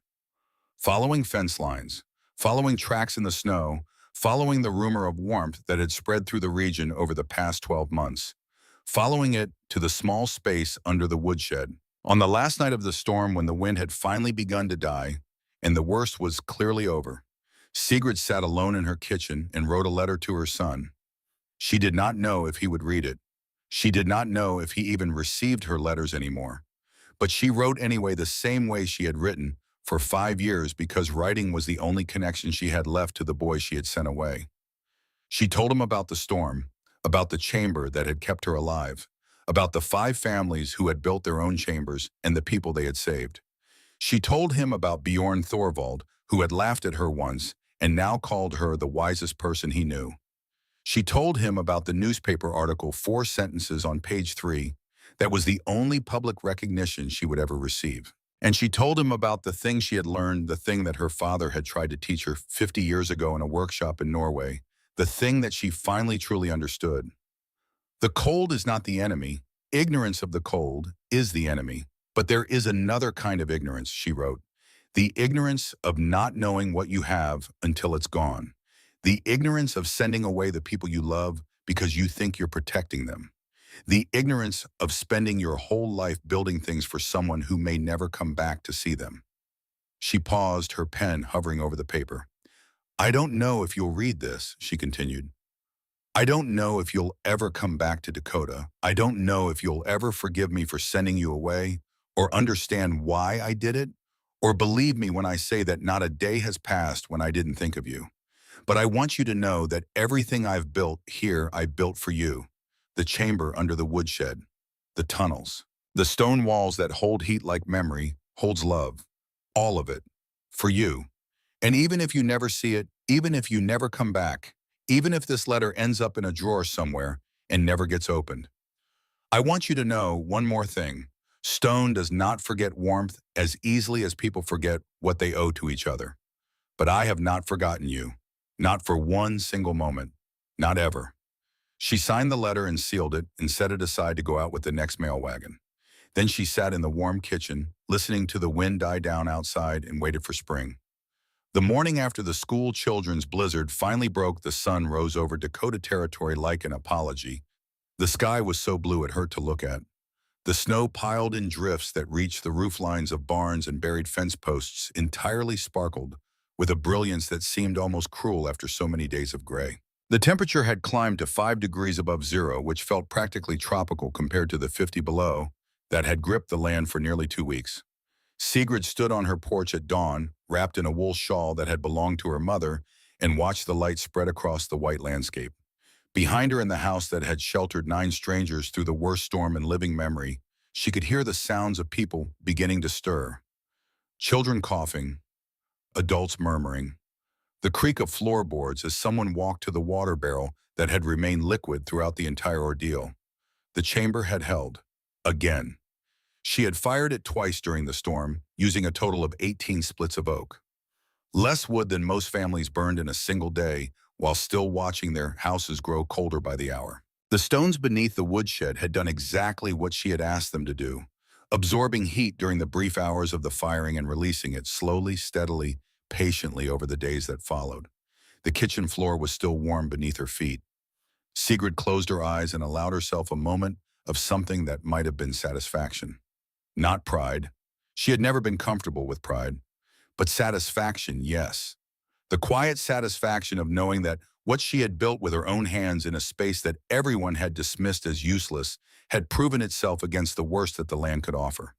Then she opened her eyes and went inside to feed the people who had trusted her with their lives. The news from the wider world arrived in pieces over the following weeks. It came on the backs of horses, ridden by men with frostbitten faces. It came in letters that had been delayed by impassable roads. It came in the hushed conversations of survivors who made their way from farm to farm, sharing what they had seen, what they had heard, what they could not bring themselves to believe. The school children's blizzard had earned its name. Across Dakota Territory, across Nebraska and Minnesota and Iowa, children had died walking home from school. The storm had struck in the early afternoon, arriving with such sudden ferocity that teachers had been forced to make impossible choices. Keep the children inside where the buildings might not survive the night, or send them home into a white wall of death that swallowed everything it touched. Some teachers had kept their students. Some had let them go. Some had tied the children together with rope and led them in lines through the snow, praying that instinct would guide them to safety when sight had failed entirely. Many of those children were never found until spring. The stories that emerged were almost too terrible to process. A boy of 8 discovered frozen 300 yards from his family's barn, so close to safety that his father could see the barn door from where the body lay. A girl of 12 who had made it home only to find the house empty, her parents having gone out to search for her, all three of them dying within a mile of each other.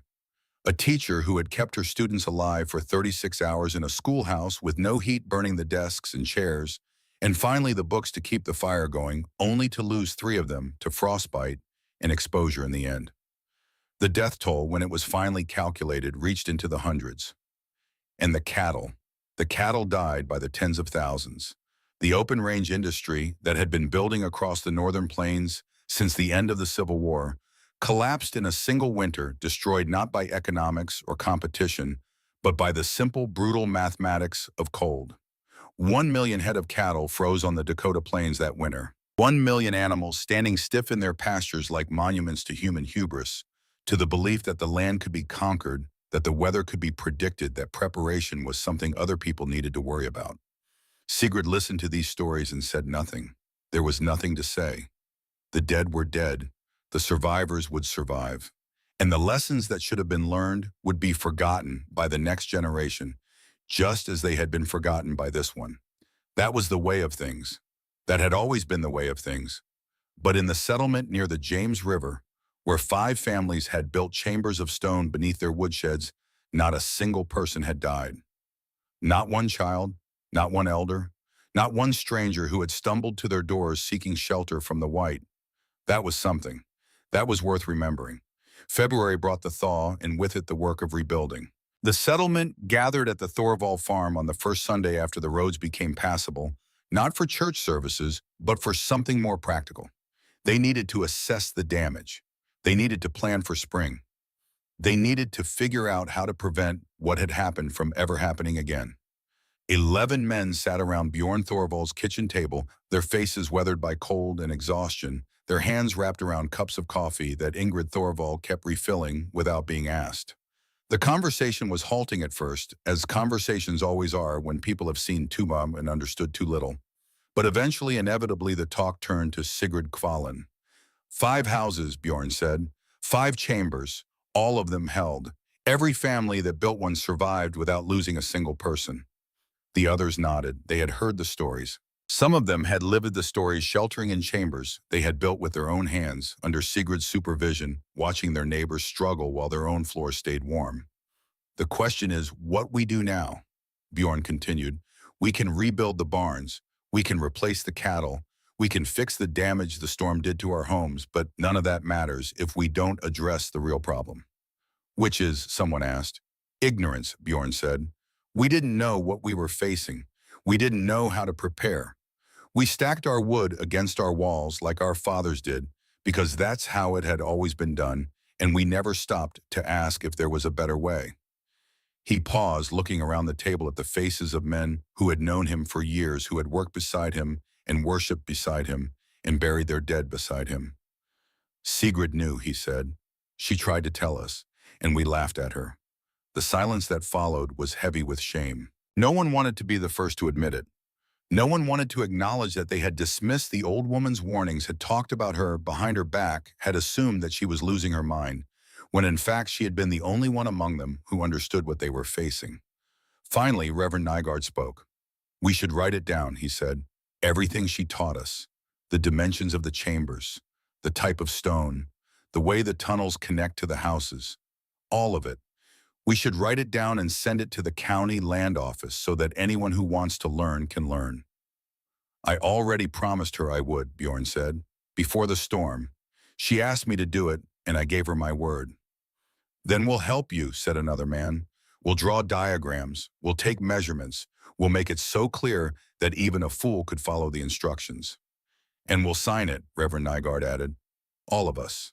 We'll put our names on the document and recommend that the county make it available to every homesteader who asks. The vote was unanimous. 11 men, 11 signatures, 11 acknowledgments that they had been wrong, and Sigrid Kvalin had been right. It was not an apology. The word was never spoken. But it was the closest thing to an apology that men like these knew how to give. The letter to the county land office was drafted over the following 2 weeks. Bjorn wrote the main text describing the heat core system in plain, practical language that any farmer could understand. He included measurements, materials lists, and step-by-step instructions that covered everything from digging the chamber to firing the stones for the first time. He drew diagrams showing the S-curve of the flue channel, the placement of the firebox, the angle at which the tunnel should rise to connect with the house. The other men reviewed his work, suggesting corrections and additions based on their own experiences building chambers under Sigurd's supervision. They argued about details about whether the gaps between stones should be a quarter inch or 3/8, about whether granite was truly superior to other types of rock, or whether local availability should be the primary consideration. In the end, they produced a document of 7 pages handwritten in Bjorn's careful script, signed by 11 men whose names were known throughout the settlement. The cover letter was addressed to the county assessor in Huron. We, the undersigned residents of the James River settlement, hereby recommend that the attached instructions be documented and made available to any homesteader who requests them. The system described herein was developed by Mrs. Sigrid Kvalin of this settlement based on methods taught to her by her father in Norway. It has been tested through 2 severe winters, including the blizzard of January 1888, and has proven effective in maintaining survivable temperatures in homes and outbuildings without the excessive consumption of fuel. We believe that widespread adoption of this system could save lives and reduce suffering among the settlers of Dakota Territory, and we respectfully request that the county take appropriate action to disseminate this information. The letter was sealed and sent to Huron with the next mail wagon arriving sometime in late February of 1888, slightly crumpled from the journey but otherwise intact. Whether any official action was taken on its recommendation is unclear. No formal record has been located in the archives of the Huron Land Office or in any other government repository. The letter may have been filed and forgotten. It may have been dismissed as the eccentric notion of a group of farmers who had been frightened by a bad winter and were grasping at any solution that presented itself. Or it may simply have been lost, as so many documents from that era were lost to fire or flood, or the simple indifference of clerks who had too much paper to process and too little time to process it. What is certain is that the instructions were never officially distributed. The heat core system never became standard practice across Dakota Territory. The knowledge that Sigrid Kvalin had carried from Norway, that her father had carried before her, that had been passed down through generations of builders who understood cold in ways that most people never would remain confined to the small settlement near the James River. A few families in neighboring areas heard about the system and traveled to the settlement to learn. A few more read about it in the Huron Weekly Plainsman, that 4-sentence article on page 3, and wrote letters asking for more information. But the spread was slow and the memories were short, and by the time the next generation came of age, most of what Sigrid had taught had been forgotten. That was the way of things. That had always been the way of things. The spring of 1888 was wet and cold, delaying planting and extending the season of mud that turned every road into an obstacle course. Sigrid spent most of March and April in her house reading and writing and watching the snows slowly melt from the fields that surrounded her property. She wrote to her son every 2 weeks as she always had, though the letters had begun to feel more like conversations with herself than communications with another person. She did not expect replies. She had not expected replies for more than 2 years now. But she kept writing anyway because writing was the only connection she had left to the boy she had sent away, and because stopping would have felt like admitting that he was never coming back. The summer brought visitors. Bjorn Thorvald came by regularly, ostensibly to check on her, but really she suspected to seek her advice on matters that had nothing to do with heat cores or stone chambers. He had become something like a friend over the past year, though Sigrid was not sure she remembered how friendship worked. It had been so long since she had allowed anyone to get close. Reverend Nygaard came once a month to offer spiritual counsel that Sigrid did not want and did not request. She tolerated his visits with patient silence, nodding at appropriate intervals, while he talked about faith and redemption and the mysterious ways of God. She did not tell him that she had stopped believing in God the year her husband died, or that she had stopped believing in redemption the year she sent her son away. Some things were better left unsaid.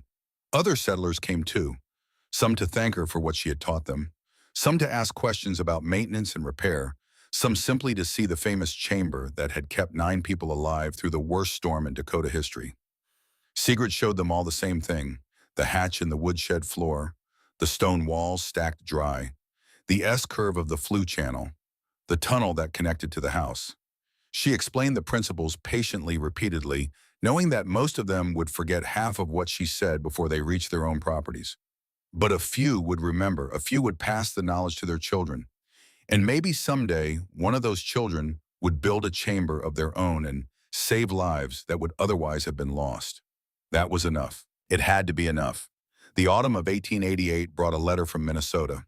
Sigrid found it in her mailbox on a gray October afternoon, mixed in with a notice from the land office about property taxes and a circular advertising farm equipment that she had no intention of buying. The envelope was addressed in handwriting she did not recognize, but the return address was familiar. Her cousin Birgitte's house, where her son had been living for the past 5 years. She stood in the yard for a long time holding the envelope, afraid to open it. Letters from that address had never brought good news. The last one, more than 2 years ago, had been a brief note in her son's handwriting, 3 sentences that said nothing and meant everything. I am well. I have work. Please do not write so often.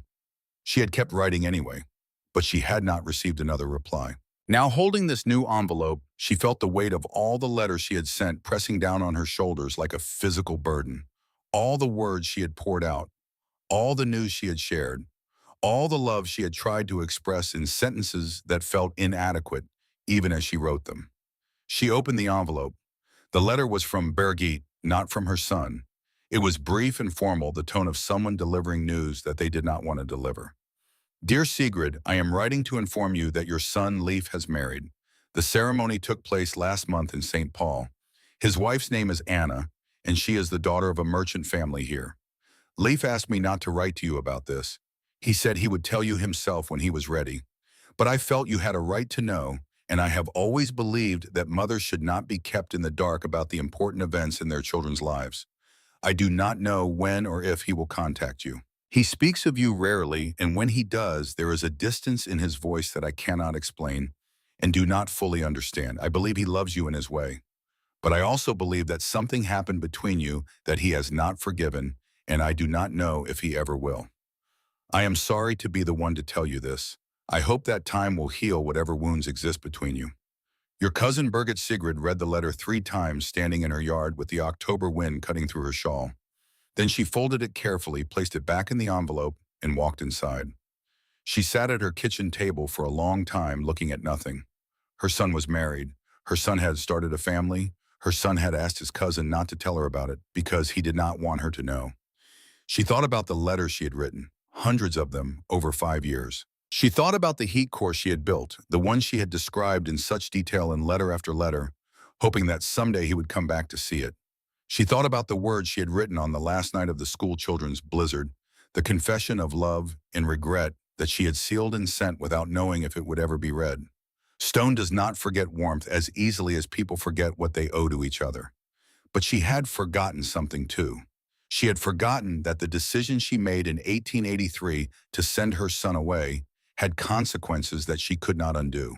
She had forgotten that protecting someone and pushing them away can feel like the same thing to the person being pushed. She had forgotten that love unexpressed and unrequited can curdle into something that looks a lot like abandonment. She had spent 5 years building things for a son who was not coming back. And now she understood with a clarity that felt like being struck by lightning that she had been building for herself all along. The winter of 1888 to 1889 was mild by Dakota standards. The storms that came were ordinary, manageable, the kind of weather that settlers had learned to survive without extraordinary measures. The chambers that had been built throughout the settlement functioned as designed, keeping houses warm and pipes intact, but they were not tested the way they had been tested the year before. Sigrid fired her chamber 4 times that winter. She ate meals alone. She wrote letters that she no longer expected to be answered. She read books that had been read so many times the spines were cracked and the pages were soft with handling. And she began slowly and without conscious intention to prepare for the end. Not death. She was not dying, not yet, not in any way that she could perceive. But she was 64 years old and she had been alone for 7 years, and she understood with the practical clarity that had always been her greatest strength that she would not live forever. The question was what she would leave behind. The farm would go to her son whether he wanted it or not.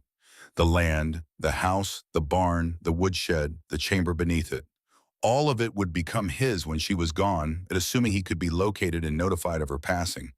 If he could not be found, the property would revert to the county and everything she had built would be forgotten within a generation. She did not want to be forgotten. It was not pride that drove this desire. Sigrid had never cared about recognition or fame or the admiration of her neighbors. She had built the heat core because it needed building, because the knowledge existed in her head and the materials existed in the ground, and the winter was coming, whether anyone was ready for it or not. But she had also built it because she believed that knowledge should not die with the person who carries it. Because she had watched her father build a heat core in Norway 50 years ago and had understood even as a child that what he was teaching her was important. Because she knew that somewhere in some future she would never see, there would be people who needed what she knew and had no way to learn it. She began to write. The document she produced over the following months was not long. 3 pages in Norwegian, her native language, the language in which she could express herself most precisely. She wrote about the chamber, of course, the dimensions, the materials, the techniques. But she also wrote about the principles behind the construction, the reasons why each element was necessary, the logic that connected the firebox to the flue channel, to the tunnel, to the warm floor of the house above. She wrote about her father, Torsten Kavalen, who had built the first heat core she ever saw in the valley outside Kviteseid in 1841. She wrote about his father, who had learned the technique from a builder in Bergen, who had studied Roman hypocaust systems in books that had survived for 2,000 years. And she wrote about herself. Not much, just enough to explain who she was and why she had built what she had built and what she hoped it would mean to whoever read these words after she was gone. The cold is not the enemy, she wrote. Ignorance of the cold is the enemy. My father taught me that when I was 11 years old. I did not understand it then. I understand it now.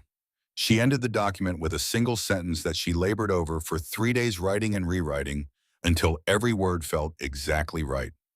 Stone does not forget warmth as easily as people forget what they owe to each other. She folded the pages carefully and placed them in an envelope. On the outside of the envelope, in her careful handwriting, she wrote "for Leaf." Then she placed the envelope in the tin box under her bed, along with all the letters her son had sent her over the years, and she closed the lid and pushed the box back into the darkness, where it would wait for whatever came next.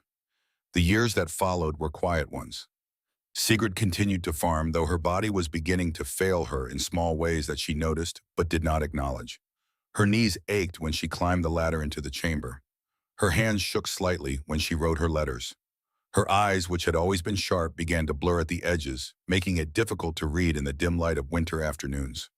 She hired help when she needed it, young men from the settlement who came to split wood or mend fences or perform other tasks that she could no longer do herself. She paid them fairly and fed them well and sent them home without conversation because she had never learned to make conversation, and it was too late to start now. The settlement continued to grow.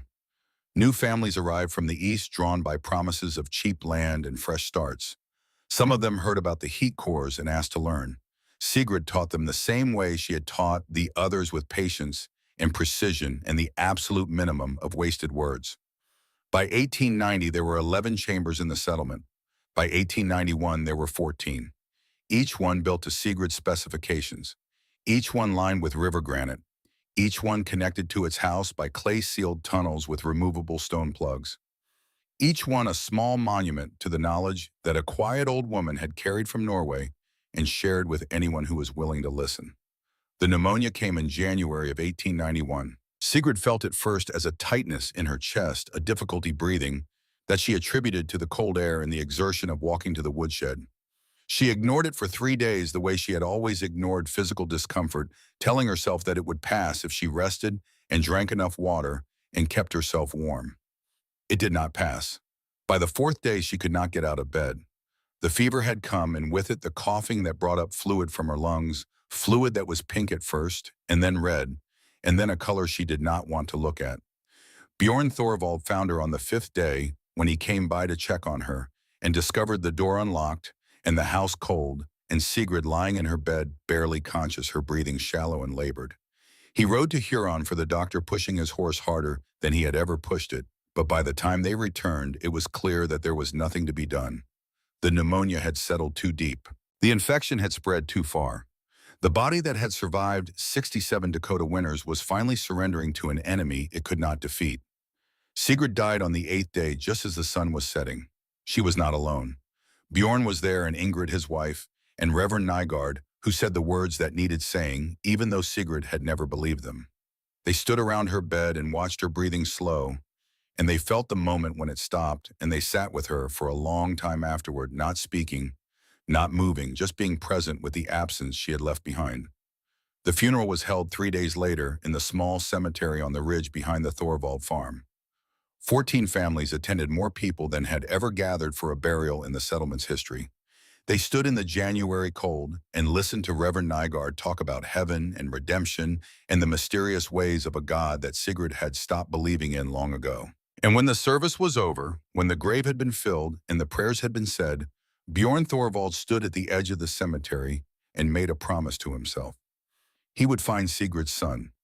He would tell him what his mother had built, what she had taught, what she had meant to the people who had known her. He would make sure that the boy understood who Sigrid Kvalin was, even if he had to travel to Minnesota himself to deliver the message. It was the least he could do for the woman who had saved his life. The letter reached Leif in March of 1891. It was written by Bjorn Thorvald in English because Bjorn did not know Norwegian and could not read the language well enough to attempt a translation. It was long and detailed, describing the chamber that Sigrid had built, the storms she had survived, the lives she had saved, the respect she had earned from a settlement that had once dismissed her as a crazy old woman. Leif read the letter in the parlor of his house in St. Paul while his wife Anna sat across from him watching his face. He had not seen his mother in 8 years. He had not written to her in more than 2. He had received her letters, dozens of them, and he had read each one and then placed it in a drawer and tried not to think about what they meant. Now she was dead, and all those letters were waiting for him in a tin box under her bed, and the man who had written to him was asking if he would come to Dakota to settle her affairs. Leif sat in silence for a long time after he finished reading. Then he looked at his wife and said, "I need to go." Anna nodded. She had heard stories about his mother over the years, fragments that Leif had shared in moments of unguarded honesty. She knew about the fever of 1883, about the decision to send him away, about the guilt and anger that had calcified into something that looked like indifference. "I'll come with you," she said. "No." Leif shook his head. "This is something I need to do alone." He left for Dakota 2 weeks later, traveling by train to Huron, and then by wagon to the settlement near the James River. The journey took 4 days, and during those 4 days he thought about his mother more than he had thought about her in years. He thought about the letters she had written, all those letters describing storms and harvests, and the strange project she was building under her woodshed. He thought about the way she had held him when he was small, for the fever came before everything changed. He thought about the morning she had put him on the wagon to Minnesota, her face expressionless, her voice steady, telling him that this was for the best, that she was doing this because she loved him, that he would understand someday. He had not understood, not then, not for years afterward. He had only known that his mother had sent him away, that she had chosen to be alone rather than to be with him, that her love for him was not strong enough to overcome her fear. But now, traveling across the prairie toward the farm where she had lived and died, he found himself wondering if he had been wrong, if there were things about his mother that he had never understood, if the silence he had imposed on their relationship had been a cruelty greater than any she had inflicted on him. The questions had no answers. The dead keep their secrets. All he could do was go and see what she had left behind. Leif arrived at the farm on a gray April morning with clouds low over the horizon and a cold wind blowing from the north. The house was smaller than he remembered. The barn needed repair. The woodshed, the one his mother had written about in letter after letter, stood 20 feet from the back door, weathered but solid, looking no different from any other woodshed in Dakota Territory. He stood in the yard for a long time looking at it. Then he walked to the shed and opened the door and looked down at the hatch in the floor. Bjorn Thorvald had described the chamber in his letter, but the description had not prepared Leif for what he found when he lifted the hatch and descended the ladder into the space below. The stone walls stacked dry, rising to the ceiling like the interior of a cathedral. The S-curve of the flue channel running along the floor like a frozen river. The tunnel in the southeast corner leading away into darkness toward the house where his mother had spent the last 7 years of her life alone. And the warmth. Even now, months after the last firing, the stones held a residual warmth that he could feel against his palm when he pressed his hand to the wall. He stood in the chamber for a long time, not moving, barely breathing. He thought about his mother down here in the dark, stacking these stones one by one, building something that no one believed in, preparing for a disaster that no one else could see coming. He thought about the 9 people who had sheltered in her house during the school children's blizzard. He thought about the 5 families who had built chambers of their own because she had taught them how. He thought about the lives she had saved quietly without recognition, without reward. And he thought about the letters she had written. All those letters arriving every 2 weeks for 5 years, asking for nothing, expecting nothing, simply reaching out across the distance that he had put between them. He had never answered. He had been too angry, too hurt, too convinced that she had abandoned him when he needed her most. He had built a wall between himself and his mother, and he had maintained that wall for years, refusing to let it crumble, even when her letters came begging for a crack. Now she was dead, and the wall was meaningless, and all he had left were the stones she had stacked in the darkness beneath her woodshed. He found the tin box under her bed that afternoon. Inside were the letters, all of them. Every letter he had ever sent her, from the first one he wrote at age 7, his handwriting shaky and childish, to the last one he wrote at 19, 3 sentences that said nothing and meant everything. I am well. I have work. Please do not write so often. She had kept them all. She had kept them in a box under her bed where she could reach them in the night when sleep wouldn't come, where she could read them and remember the son she had sent away and wonder if she would ever see him again. And beneath the letters at the very bottom of the box was an envelope with his name on it. For Leif. He opened it with trembling hands. Inside were 3 pages written in Norwegian in his mother's careful handwriting. He read them slowly, struggling with the language he had not used in years, translating each word in his head before moving on to the next. The document described the chamber, the dimensions, the materials, the techniques, but it also described the principles behind the construction, the reasons why each element was necessary, the logic that connected the firebox to the flue channel, to the tunnel, to the warm floor of the house above. And it described his mother. Not much. Just enough to explain who she was and why she had built what she had built and what she hoped it would mean to whoever read these words after she was gone. The cold is not the enemy, she had written. Ignorance of the cold is the enemy. My father taught me that when I was 11 years old. I did not understand it then. I understand it now. Leif read those words and felt something crack inside his chest. He had been ignorant. He had been ignorant of his mother's love, of her sacrifice, of the reason she had sent him away. He had been ignorant of the life she had built in Dakota alone, without recognition, without the son she had given everything to protect. And now she was dead, and he would never be able to tell her that he understood. He turned to the last page of the document. There at the very bottom was a single sentence that his mother had labored over for 3 days, writing and rewriting, until every word felt exactly right. Stone does not forget warmth as easily as people forget what they owe to each other. Leif sat on the floor of his mother's bedroom, holding the pages in his hands, and wept. He stayed in Dakota for 2 months.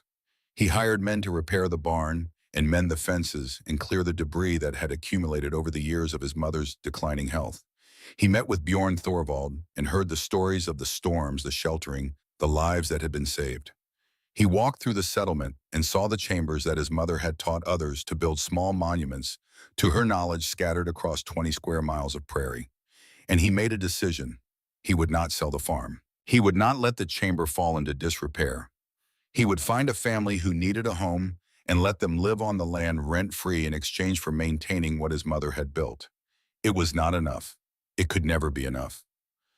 But it was something. Before he left, he took the document to Huron and found a school teacher who could translate Norwegian into English. He paid her $5 to produce a clean copy, and he kept both versions, the original and the translation, for the rest of his life. When he died in 1948, the documents passed to his daughter, who donated them to a historical society in the 1960s. They sit there still in an archive that is rarely visited, waiting for someone who cares enough to find them. The woodshed is gone now. The house is gone. The barn is gone. But if you walk that piece of ground today near the James River in the part of South Dakota that was once Dakota territory, and you knew what to look for, you would find a slight depression in the soil behind where the woodshed once stood. A rectangle 12 feet by 8, slightly sunken at the center, where the roof boards finally rotted through sometime in the early 20th century, and the weight of the earth above pressed down into the empty space below. The granite is still there, 4,200 pounds of flat-faced riverstone patient and dark and cold, now holding nothing but the memory of warmth, holding it the way a stone always does, slowly, quietly, and for much longer than anyone thought possible.